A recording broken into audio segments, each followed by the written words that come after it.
ready to ignite.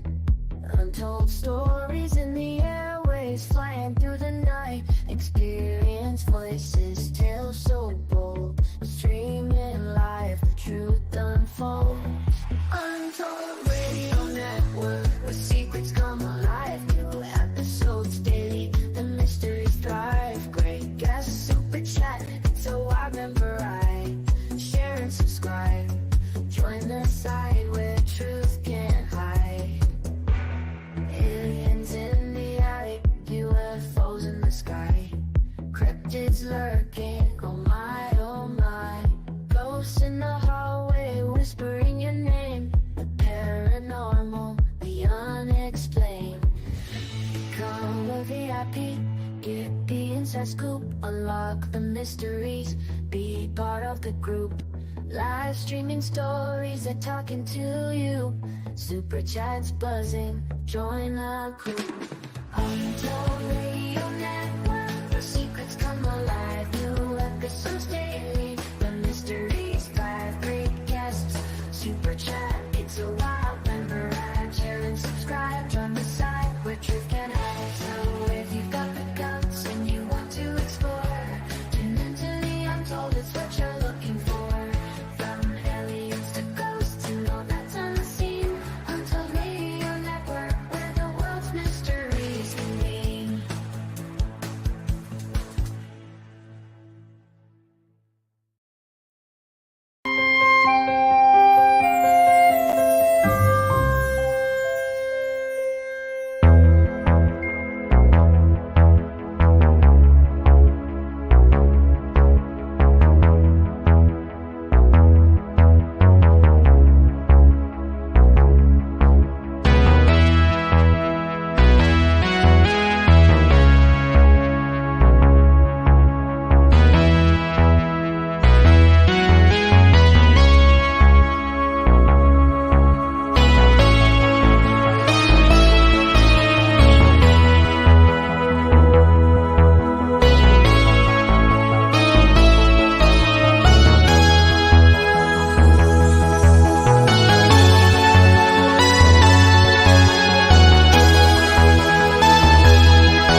Good morning and welcome to the Paranormal Spectrum. I'm your host, Barnaby Jones, and today we are live here on the Untold Radio Network. We have a great guest here today, a paranormal investigator and a researcher. And before we get to that, we are going to talk about a little bit of stuff that's coming up here for the CAPS team. This weekend, guys, we are going to finally be at the Hodag Heritage Festival in Rhinelander, Wisconsin. It's the 4th annual event. It's going to be a lot of fun. It's a free event, and my guest is going to be able to tell you a little bit more about that as well coming up. But also, we are taking people out that evening for a Bigfoot hike in Rhinelander. So tickets are still available for that if you're interested in coming on out. Head on over to wisconsincaps.com and you can check that out. Coming up on May 31st and June 1st, it's the Marinette Menominee Bigfoot and Paranormal Convention. Myself, Rich Daniels, Doug Hychek, and Chad Lewis are going to be presenting at this event. The night before, May 31st, myself and Rich Daniels will be leading a Bigfoot expedition onto the Hayden Adventure property. So if you want to come out and go Bigfooting, there's 2 events there for you. Otherwise, this is going to be a great event. There's going to be vendors and more. If you can't make it in person, we also have virtual tickets. So you can watch anywhere all the presenters for just $5. You can find your tickets at wisconsincaps.com. And then the following weekend, June 8th, we are going to be in Chicago at the Chicago Paranormal Convention in Countryside. Admission is only $1, over 80 vendors, and 6 great speakers. It is going to be an amazing event. Coming up, Jack Chavez is going to be on the show, and he's going to tell us more about that in a couple weeks here. but it's a great event. And then coming up, Squonkapalooza in Pennsylvania in August, and Lexington, Kentucky for CryptidCon in November. And then here's a list of all the different libraries that I'm going to be going to present. So if you guys are going to be around in any of those places, feel free to come on out and say hi and check it out. Otherwise, if you miss any of this, head on over to wisconsincaps.com and click on the public events page, and we will be all set. You can find all that information and more. If you want to show your support for all things here on the Untold Radio Network, here's how. Show your support for the Untold Radio Network family of shows and join in on the conversation by using super stickers and super chats on YouTube. Got a question you want answered? Ask it live via a super chat and get real-time responses from our show's knowledgeable hosts and guests. Help keep the Untold Radio Network shows running strong. We need your support. Send your super chats and stickers now. And we have a brand new Super Chats member, Corin Moore is a brand new member. Thank you so much for being a Super Chats member and helping to support all things here on the Untold Radio Network. Without you, we couldn't do what we do. And with that,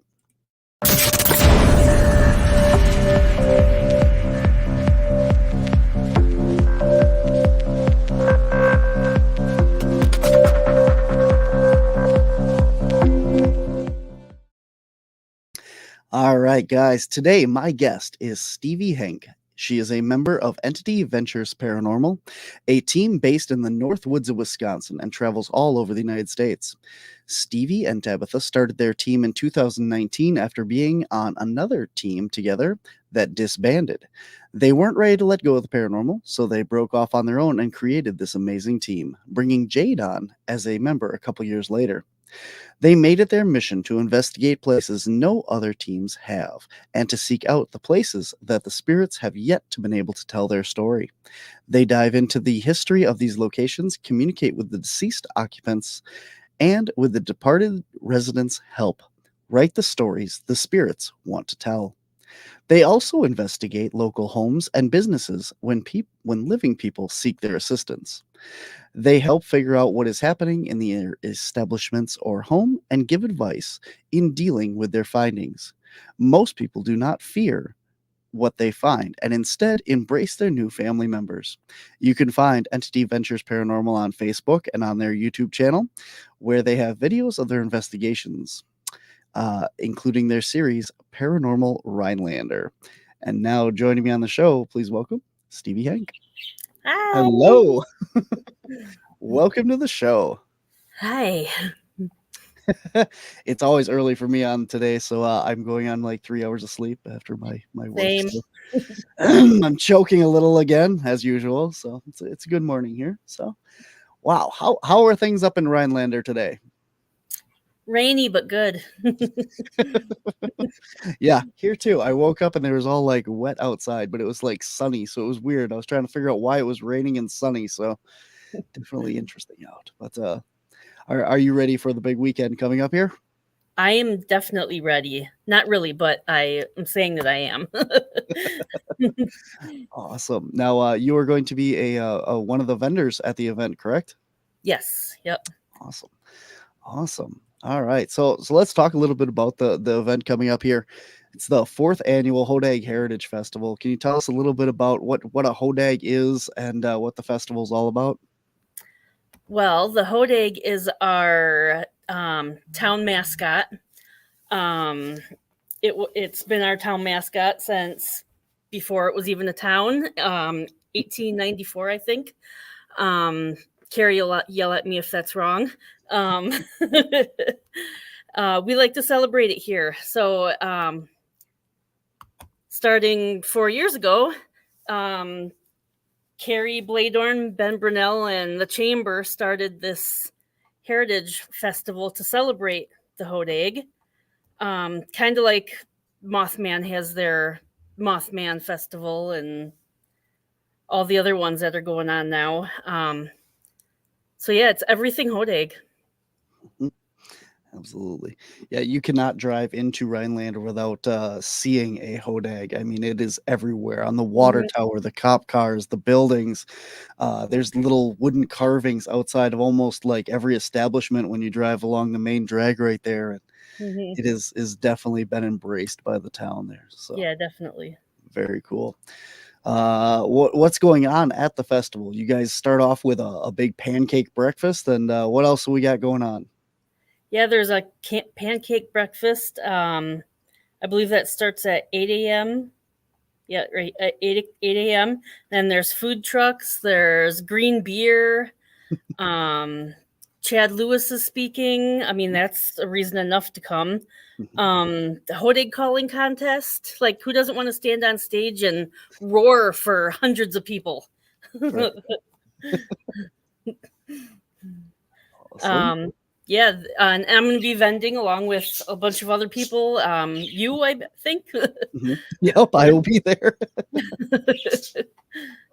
Yeah, it's going to be a great event. There's always stuff Mhm, going on, and there's live music that evening as well in the park, and mhm. it's completely free. So anybody that's in the area, come on out and celebrate, and it's going to be a good time. So Yeah. awesome, very cool. But you are from Rhinelander, and hmm you have a store there as well. You want to tell us a little bit about the store and what you got up to offer there? Yeah. It started out with doing booths at little festivals like this and the local fair and stuff.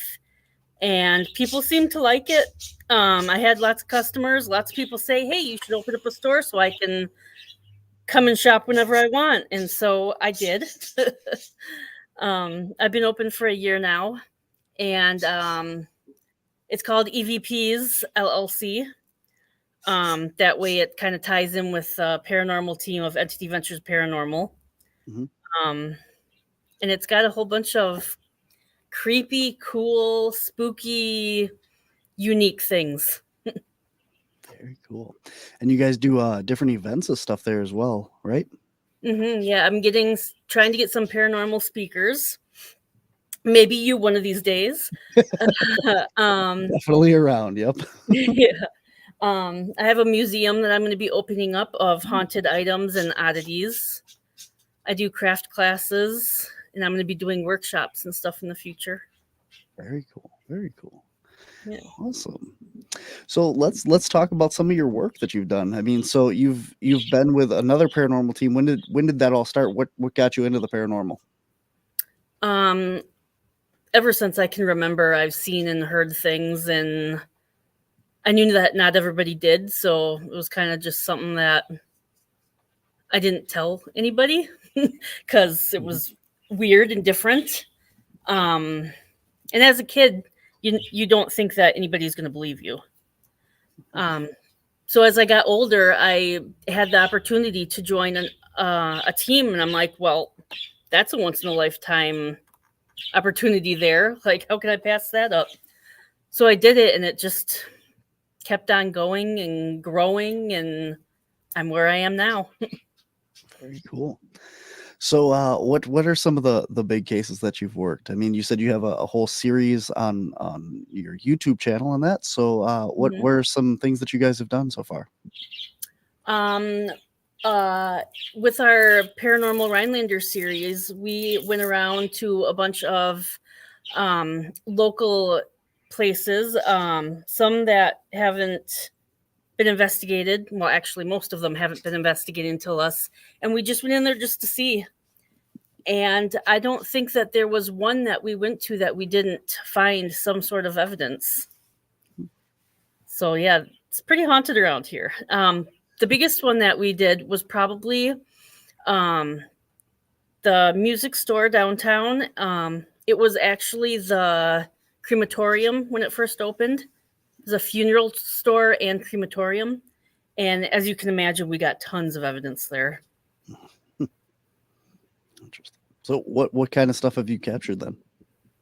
There specifically, we were in one of the rooms that used to be like a ladies' room where ladies can go in there and chat and stuff. We got a woman saying, "Hey," like she wanted us to chat with her. And that we heard that with our own ears as well. So that was pretty cool. That was memorable. Interesting. I know that you've also spent some time over at the let's see, what's it called? Get it right, because Carrie's gonna be mad at me. Pioneer Park Historical Complex. Yeah. There you go. Yeah. Yes. Yeah. We got lots of good stuff there too. The first time that I went there and investigated, I walked in and we always have our recorders on, and we weren't even investigating yet. We were there just chatting and setting stuff up, not knowing that I got anything. When I went home and listened to the audio, right in the beginning there, we got a woman's voice saying, "I won't go." So like right off the bat, these spirits there are like, "Hey, we're here. We're not going. I don't know what you're here for, but we're staying." Mm-hmm. Yeah, that place is absolutely amazing. We got the chance, thanks to you, to come in and investigate that, and we got some pretty cool stuff that night as well. For anybody that's not familiar, obviously anybody that hasn't been to Rhinelander, the historical complex there is was it 7 different buildings? I think I might be wrong, but there's several. We'll just put it that way. There's an old railroad depot. There's a old conservation corp building. There's a firehouse. There's a old schoolhouse, a blacksmith shop, an outboard motor building, the logging museum itself, which has a hodag museum built into it, which is really cool. Talking about all the whole history of the hodag and stuff like that. And I'm trying to think, am I missing anything? The train. Yeah, the train. Yep. They have like 1,000-year-old canoe sitting out there, and there's everything. Yeah, it's didn't he say it was like the oldest artifact from that tribe or that indigenous people that was found at the bottom of the lake or the river there? Yeah. Yep. Yeah. Very cool. That's how they stored them back then, as they would weight them down to the bottom of the water. And that's where they found it. Yeah, believe it or not, the most haunted building in that complex that I have found is actually a building that was newly built, and that is the outboard building with all the motors in it and stuff. So that was kind of a surprise. We got lots of evidence in there. Well, that building was basically a dedication to the guy that ran that outboard motor shop. Yeah. Yeah. Yeah, and he's there. He's with his boats and motors. He still likes to talk about them. Yeah. Unfortunately, that was one of the buildings we didn't get much. We got a lot in the Conservation Corp building, or the Civilian Conservation Corp building. There's so much history in that building going back, with all of the stories and stuff of all the people that worked and lived in the conservation camps and stuff. And, it's not necessarily, the land that this place is built on, but a lot of the artifacts and stuff that are in there. So yeah, Duke is definitely attached to his boat motors still. One of the places that we got the most stuff was we actually got to go in the train coach that's there. Yeah, that's cool. We got some. I don't think we got any EVPs. We got a lot of like REM pod activity that was direct answer and flashlights, and our medium at the time had some interactions. Very good stuff in there, and I believe the entity said that they were from the land, though, like the actual property that the train was sitting on. So definitely interesting stuff. Yeah, gonna have to go back. Yeah, definitely. This weekend. There we go. So you get called in to do some haunted locations and stuff to help out people, right? Yeah. So tell us a little bit about that, because like you get calls to go in there, and what are people's main issues in that? Most of the issues that we come across is people having activity going on in their homes that scares them because they don't know what it is. And so how we help them is we go in there and we try to find out what it is. And rather than getting rid of it, like they usually originally want us to do, they just find out what it is and they kind of get to know it a little bit and they're like, okay, they can stay. Like, so I think people just really want answers, and that's what we help them get. So do you have a medium on your team? How do you go about getting your answers from these spirits? What is your process going into different locations like? Well, both me and Tabitha are both kind of sensitive, so we can kind of sense things and feel things ourselves. But then we also use all the equipment that we have, our recorders, our meters, all that stuff. Spirit box, that's a big one for us. Very cool. Do you do the Estes method, or do you just do the regular spirit box? We do the regular spirit box a lot. We do the Estes once in a while, but usually when we're doing things live or for our videos, we have to do it right because people complain that they can't hear it themselves doing the Estes. So we try to not do that as much. Interesting. Which way do you find you get better results though? Probably just the regular spirit box. Do you run it through any kind of like filter or anything, or you just run it straight? Just straight through. We hook a speaker up to it so it's louder. Very cool. I'm not a big fan of the spirit boxes because like I think that a lot of the times people hear what they want to hear, and I'm not putting anything against you guys. It's just my personal opinion. Is I think that you're hearing a lot of this like narrative that you're perpetrating, right? You're like, can you give me your name? And then you hear something, you're like, oh, it said David. No, it didn't say David. It said something else. But I absolutely love using it with the Estes method. For those watching and stuff, you put on blinders so you can't see nothing. You have noise canceling headphones. You just listen to the box, and by doing that, you put yourself in this kind of like trance. And it's very meditative. It's very relaxing to try and do that.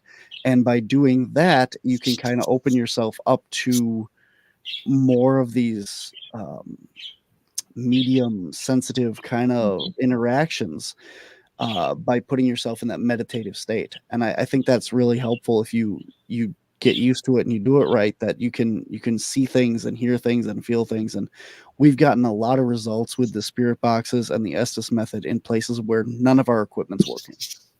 And then we find out that there's tons of spirits there, but the fact that they're just don't want to interact, that they're just like shadows of what was going on there.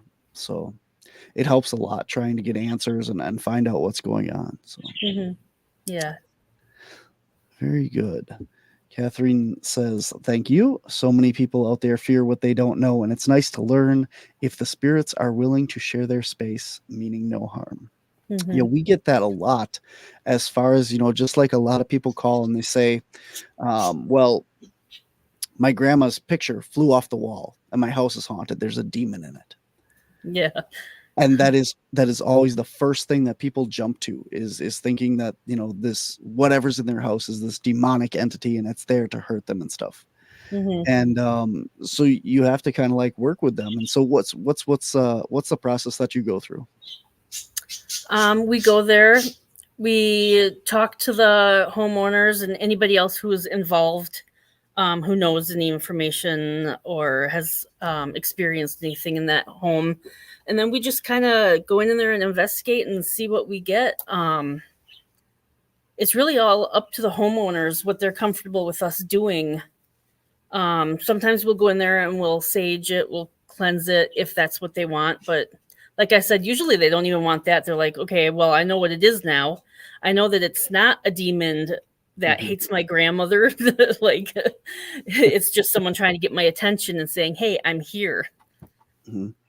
Absolutely. We found that on, like 99% of all the cases that my team has worked as well, that, it's your grandma's picture flies off the wall and these people are like, oh gosh, it's a demon. And you sit down with them and you have these conversations and you say, okay, well, what is going on with you right now? Because, okay, there's something going on here, but it probably has something to do with you. And if you take that a step back and you say, okay, well, what is going on in your life? And they have some, like going through a divorce or, a family illness or just lost a job or some other kind of traumatic event or something that's going on or an anniversary or something like that.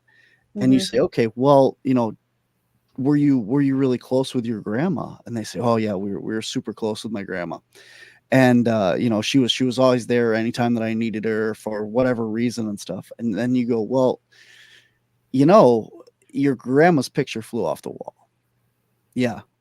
Okay. And you're going through all this stuff that your grandma would have cared about and helped you through, right? Yeah. Did you ever think that your grandma's just here trying to tell you, hey, I'm still here, I'm still with you? And these people get this like glazed over look in their eyes and they're like, oh. Yeah, like it connects, like, yes. Oh. And that's such a cool feeling to be able to go in. And we've had a couple cases on our team that I call the Ghostbuster calls, where it's been so interesting that, like in the 9 o'clock at night, I've gotten phone calls twice. And these people call frantic, like it's a 911 hotline. And they're like, this is what's going on. Oh my God, I'm sitting outside in my car. I need somebody to come over and get rid of this. And to be able to kind of talk them through that. And the one case, we actually went over there and took a look around and stuff just to calm the guy down because he wouldn't even go back in his apartment and try and explain stuff to him. So it's very rewarding to get to do that. So yeah. What success have you had with this? Well, one of the times that we were just called recently, it wasn't really, I wouldn't say it was really a haunting, but there was this girl, I'm not going to say names or anything, but there was this girl that they didn't know what was going on with her. They thought maybe something was haunting the house and attached to her or something. So we went over there and we talked to her, and it turns out that she's just got some sensitivities. And she's attracting these spirits because they know she can see them. And so when we got there, we met a very scared young girl. She was very closed off, very scared, very timid. By the time we left, she had a glow about her. She was happy. She knew what was going on, and she was very thankful. And we just opened her eyes up, and we kind of taught her how to protect herself a little bit. And we left there knowing that we really helped this girl in her life. And that right there is the reason that we got into this. That's what makes us happy. Oh, absolutely. Those are the best kind of cases. Yeah. A lot of people believe that, you're talking about her being sensitive or having those kind of, what am I trying to say? Not powers, but abilities. Yeah. And a lot of people in the paranormal field believe that, just like when a person goes through puberty and your body changes into, what it's going to be, you start having all these changes of puberty, that your body also goes through those changes when you have abilities.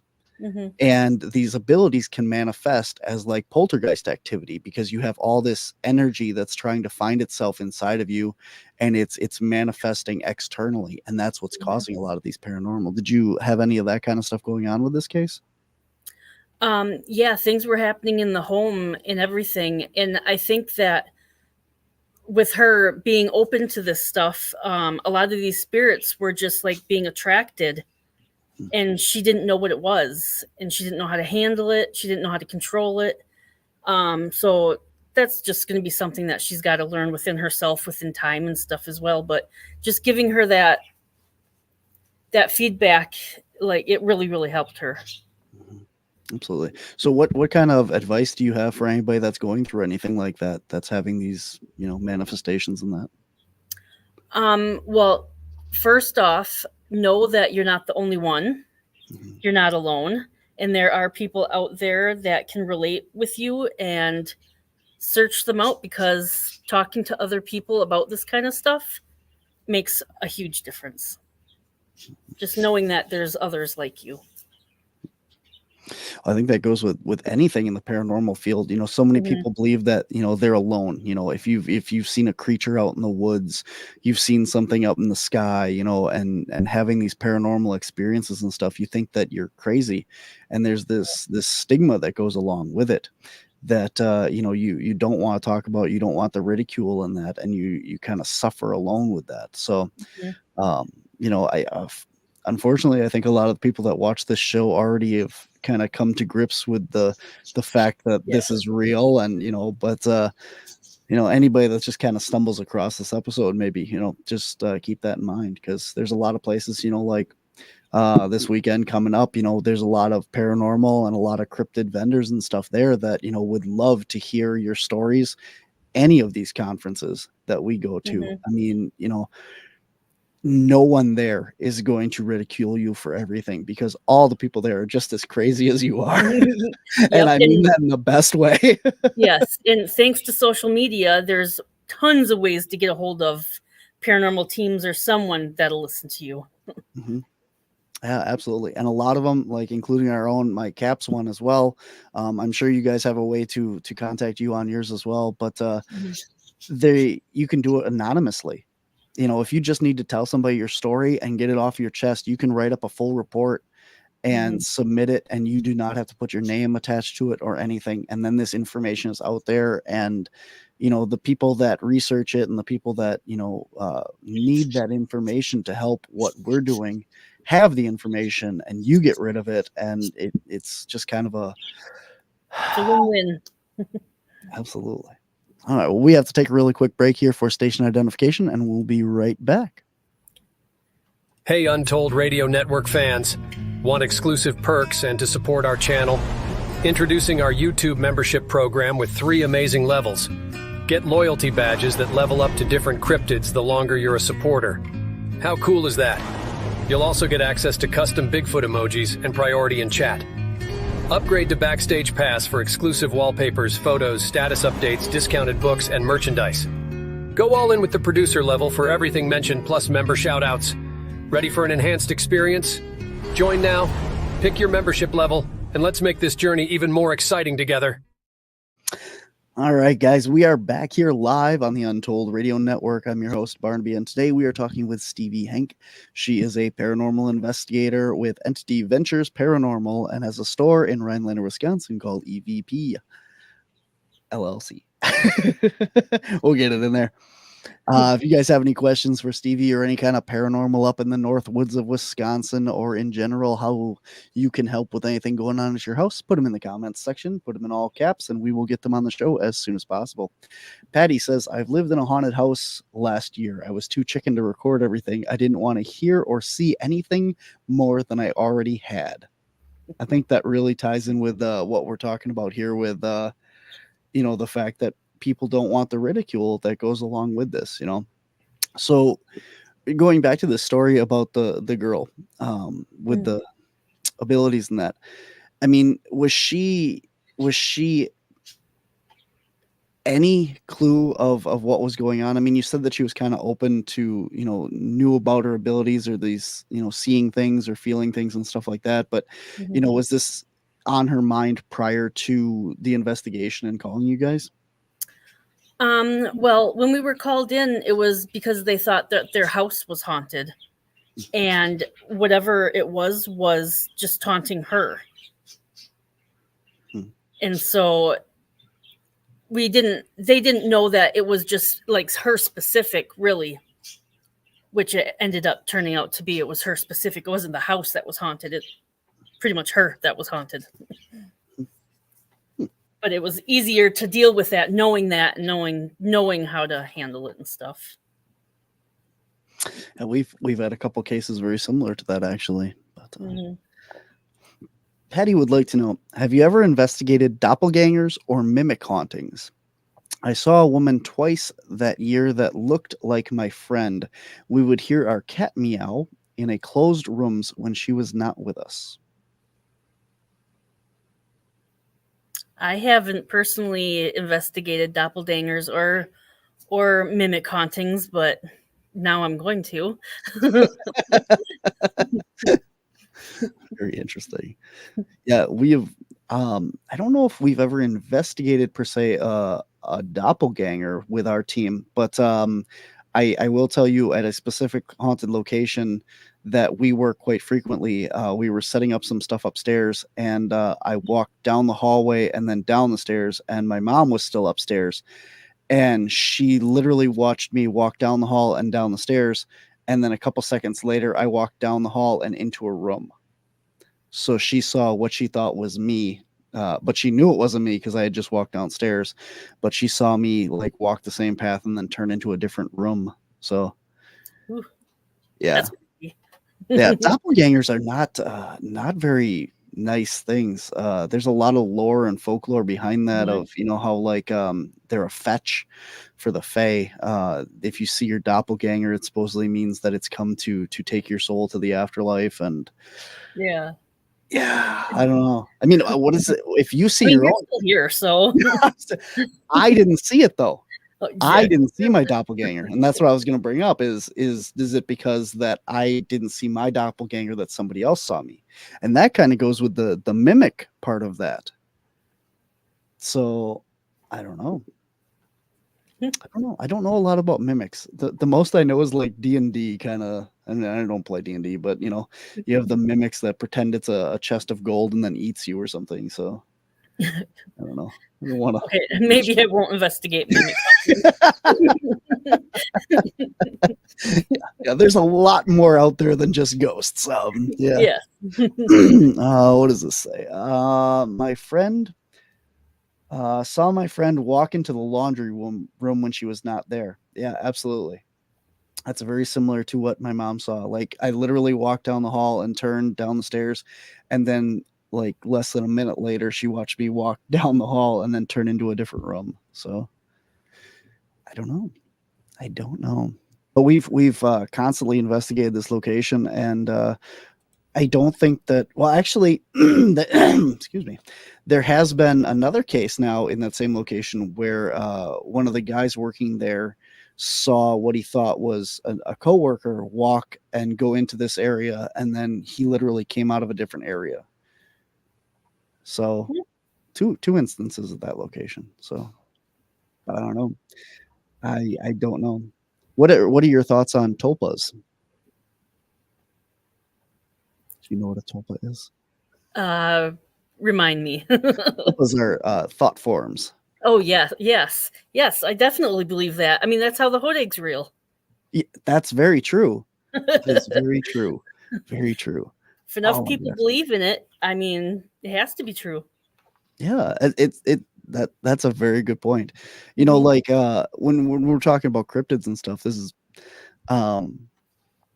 here's this creature that something excuse me, something was seen up in the Northwoods. Something had to have been seen for them to write this newspaper article about it. And then from that newspaper article Mhm. is where Eugene Shepard took the idea and went out in the woods to capture this hodag, this creature. Bring up the picture again, the hodag here, and he goes out into the woods and basically kills one, uses dynamite, kills this thing. And there's this picture, that famous picture of the lumber barons all standing around this Mhm. thing, and it's a wood carving of this creature because there wasn't enough left of it to bring back. And then a couple years later, I think it was 2 or 3 years later, they said, well, we should have gotten a live one. So they go back out there and taken chloroform one that's already sleeping, and they bring it back in. And Eugene Shepard used to keep it in a hole in his backyard, and he took it to the festivals and stuff in a tent with his kids. And basically, word got out to the P.T. Barnum from the Barnum and Bailey Circus, and he came out to investigate this. And wouldn't you know it, that the night before he got there, the hodag escaped the hole in his backyard and ran back off into the woods, and all that was left was nothing. So Eugene Shepard put this wood carving down in the hole, and that's what P.T. Barnum said or saw. And from there on out, it was declared this huge hoax and this, just a fake thing. But again, remember that this whole story started back because there was a sighting of something out in the woods. Yeah. So it's kind of evolved over time and taken on its own, grew its own legs and everything there. But there was something, I've talked to Carrie about this on the show as well. And it's possible that what these lumberjacks were seeing out there was a relic population of mammoths. So I don't know. I mean, you're looking back, what was that, 1930s, 1830s? 1880s, 1890s. Yeah. So you're looking, quite a while ago. I mean, I don't know. I don't know. I mean, there's still some footage. There was a video taken of what some people say is a mammoth crossing this frozen lake. I want to say it's over in Russia. But that was recently, with drone or helicopter footage or something. So, I mean, that was within the last 10 years, not even last couple years, I think, that this footage was taken. So if you still have this population here, I don't know, could definitely have been some relic population of them still existing. But anyway, talking about the tulpas and the thought forms and stuff, this creature could have manifested, we could have hodags running around out in the woods now. Absolutely. I'm a firm believer in hodags. I don't know. I've spent some time out in Rhinelander in the woods and stuff, and I've heard a lot of weird things, and I've gotten footprint casts and stuff of things. I would believe that there's Bigfoot in the area, very, very strongly. Hodags? Yeah, I've heard that, actually. I don't know. I have not found any hodag footprints. I found Gotta keep on looking because they're out there. I just know it. I definitely will. Let's see. Catherine says, have you tried calling out your friend's name, and or have you called your friend to ask if she was dreaming or maybe thinking of you? Ooh, that's a good theory. So we're seeing this doppelganger, and it might be that she was astral traveling or astral projecting. Interesting. Patty says, actually, I was in the living room and caring for her terminally ill mother. I was wondering if she was sleeping and dreaming she was with us. My friend was in a bad place mentally. So see, this is a very important point, when we're talking about understanding the paranormal and that, and the whole mental aspect of this, going back to what we were talking about earlier about the ridicule of coming out and talking about a lot of this stuff.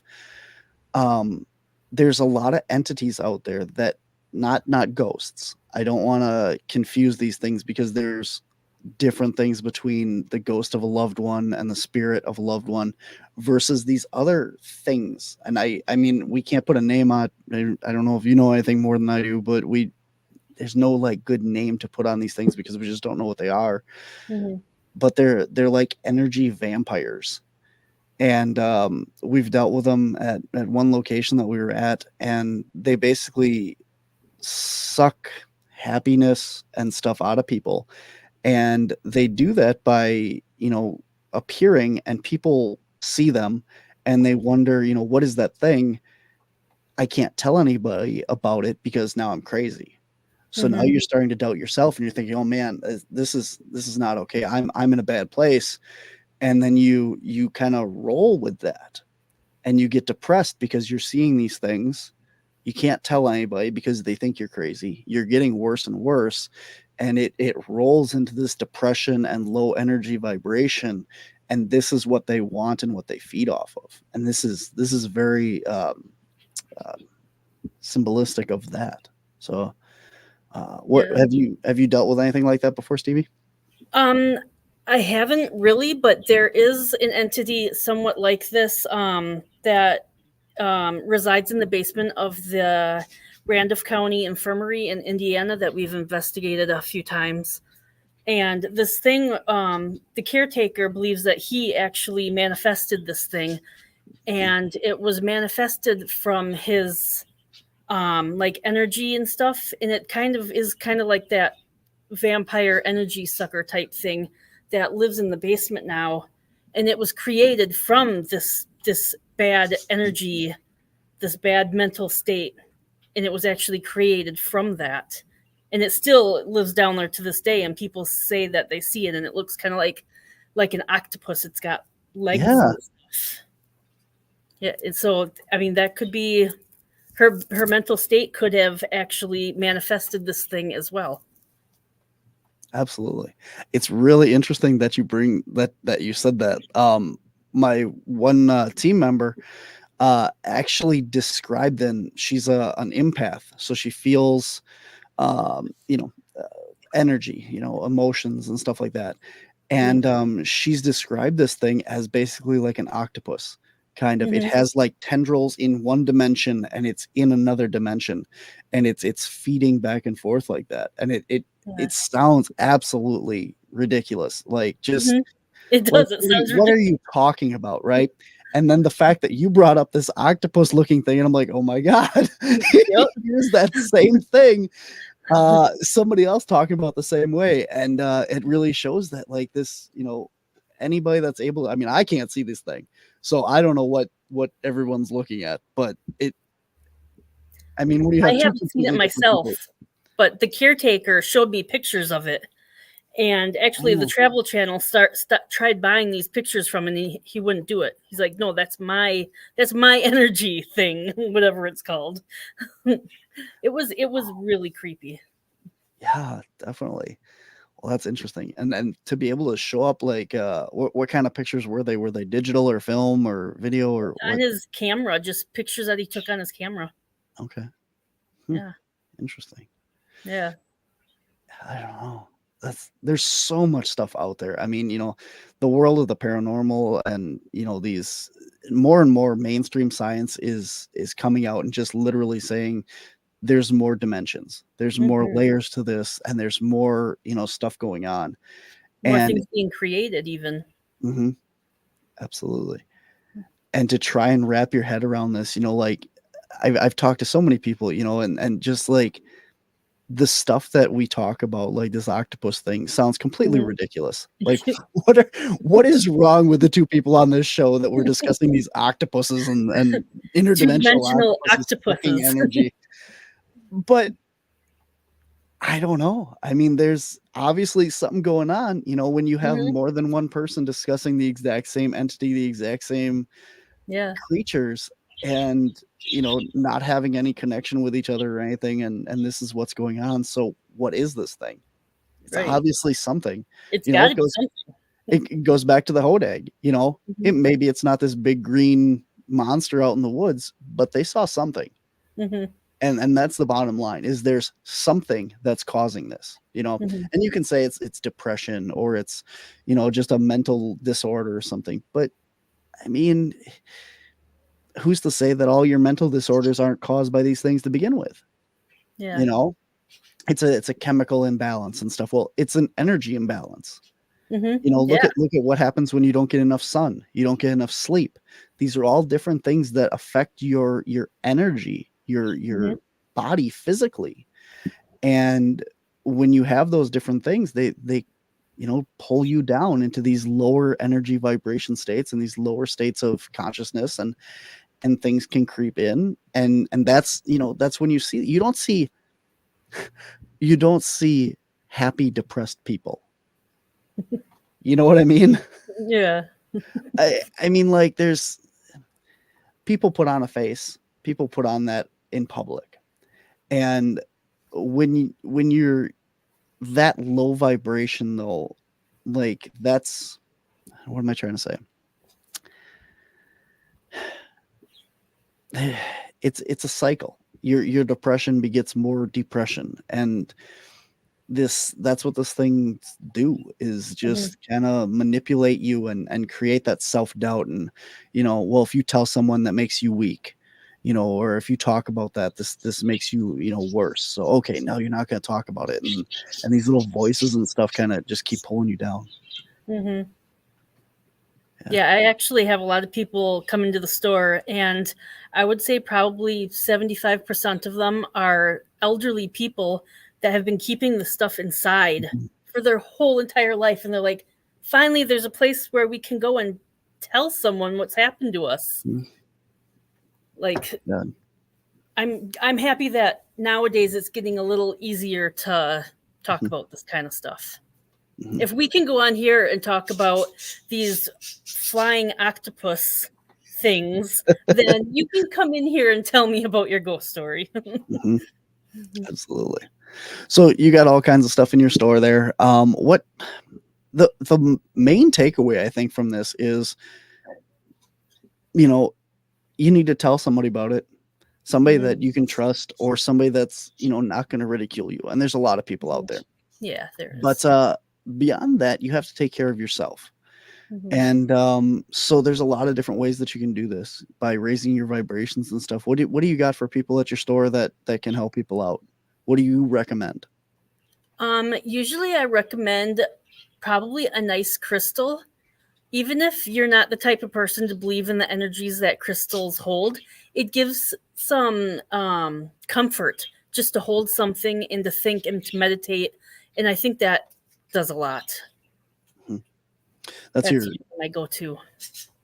That's your manifestation and your what's the word I'm looking for?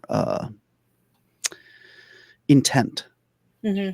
Whatever you do, you have this intent behind it. And if that crystal makes you feel better, you're putting that intent of, this is going to protect me, this is going to help me. Right. And no matter what you believe in, if you're religious, if you're spiritual, if you're, whatever, that is the power that you have. And putting that power behind something will protect you because you believe it will. That's your energy put into this. Yes. So you put it way better than I do. I have a lot of experience with this talking. Yeah. But no, I get it. So what kind of crystals do you recommend? What do you have for sale there? Usually just a quartz crystal, because that's kind of a nice it kind of handles everything. It just it takes away the negative energy, gives positive energy, and it enhances the positive energy. Yeah, there's so much lore and legend and stuff behind quartz crystals. I mean, this is weird because I've heard and I've read that quartz is not a solid. That the particles in it are in such a high vibrational frequency that it's actually constantly moving. Wow. Yeah. It's really interesting. The more you look into quartz, the structure of the crystal itself isn't like, I don't want to say it's not solid, but it's very high energy. And you see a lot of stuff like this. I mean, quartz crystal is used in like timepieces and keeping watches running. The original Frank's box was used with quartz crystals built in to amplify. Frank's box is spirit box for people that maybe aren't familiar, but Frank built these spirit boxes to communicate and the radio frequencies, and he incorporated quartz crystals in there to try and help amplify these spiritual energies and stuff. So it's all around a very good crystal to use. Do you have any like protective crystals? Yes, I have some black obsidian and some tourmaline. Those are usually, you can put them by your windowsill to keep away the negativity from coming into your homes, or just have it on a necklace. Grab it whenever you're needing some protection. And it's all intent. It's kind of like a worry stone too, right? Yeah. Like they make a lot of those in the worry form fashions that you can kind of carry around, and whatever you have these, sad thoughts or problems or anything like that, you just kind of rub it and it makes you feel better. It's kind of like a safety, even if like you have a stuffed animal, like it's just a safety item. Keep you protected.